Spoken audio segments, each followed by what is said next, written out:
Hola, buenos días. Mi nombre es Miriam Espinosa García y voy a exponerles el tema de propiedades termodinámicas en sistemas abiertos y cerrados. Primero que nada necesitamos saber qué es un sistema, puesto que es importante. Un sistema termodinámico es un segmento particular del universo, el cual está limitado realmente por una superficie real o imaginaria que sitúa dicha materia.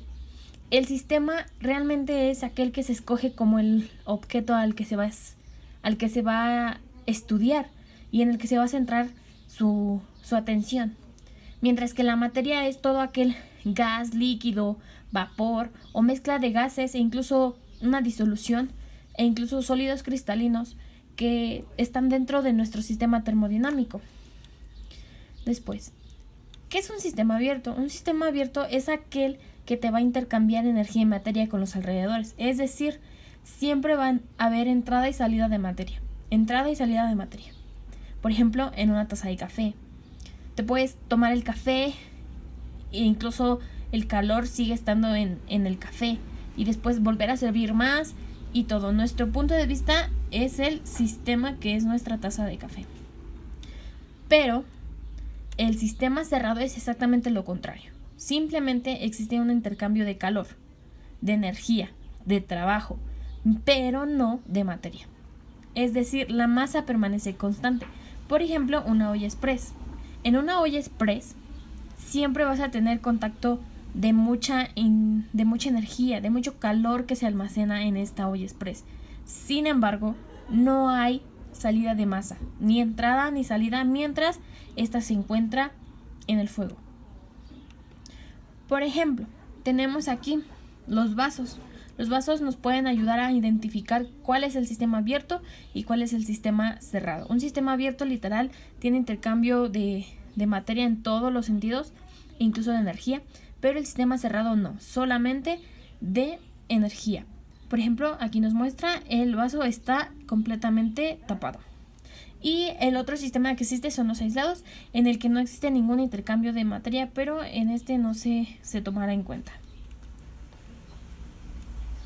Después, las propiedades termodinámicas.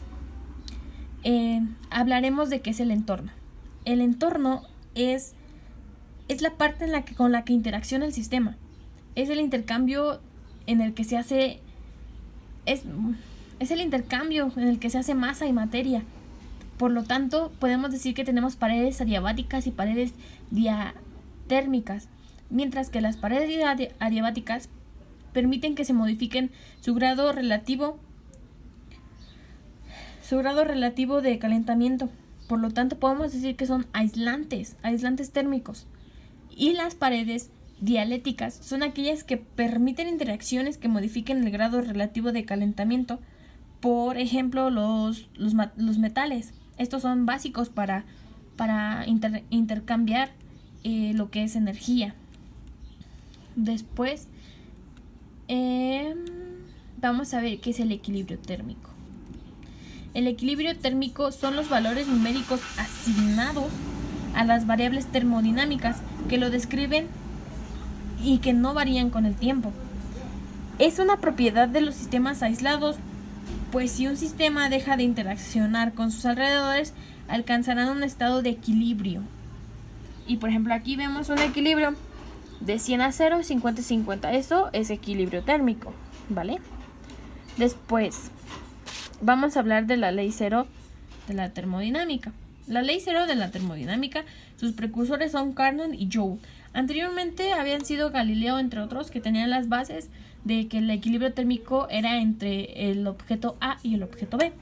Pero Carnot y Joule nos explican que dos cuerpos en equilibrios térmicos con un tercero estarán en el equilibrio entre sí.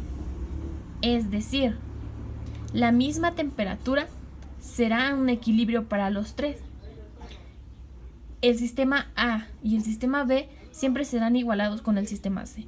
Esto es una base de equilibrio. Después,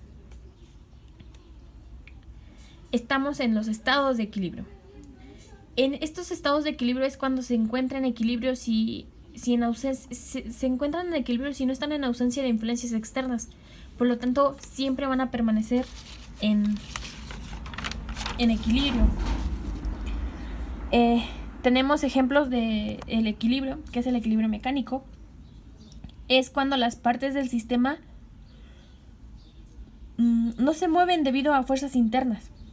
El equilibrio térmico es cuando el sistema no experimenta flujo de calor interno. El equilibrio de fases es cuando tenemos en el mismo sistema un sistema formado por la misma sustancia, pero en diferentes fases de estado. Y el equilibrio químico es cuando no producen una reacción química, Después de eso, vamos a ver las variables de estado. Las variables de estado son cuando un sistema se encuentra en equilibrio y se puede describir sus estados por magnitudes termodinámicas, las cuales son dos tipos, la magnitud extensiva y la magnitud intensiva. Por lo tanto, la magnitud intensiva son aquellas que tienen el mismo valor en todos los puntos del sistema. Por ejemplo, la presión y la temperatura, la densidad. Y las magnitudes extensivas son aquellas que son proporcionadas respecto al tamaño del sistema. Por ejemplo, la masa, la energía, el volumen, la entropía e incluso los números de moles. Estas nos ayudan a poder hacer una gráfica de estado, el cual se va a basar en isobara, isocora, isotérmica. Isobara, isocora, isoterma. Y esta es la gráfica que nos generan. Pero, por ejemplo, ¿qué es isobara? Isobara es el estado en el que se tiene la misma presión. Y esta nos genera una recta horizontal. La isocora, es aquella en el que los estados están en el mismo volumen y nos forma una recta vertical. Y la isoterma es la en la que los estados tienen la misma temperatura y nos da exactamente una curva. La curva siempre va a ser dependientemente de temperatura. Puedo decir que eso es todo por parte de mí. Lo que yo puedo entender de todo esto es que las propiedades termodinámicas de sistemas abiertos y cerrados normalmente suelen ser las mismas, pero cada una en su propio campo de estudio.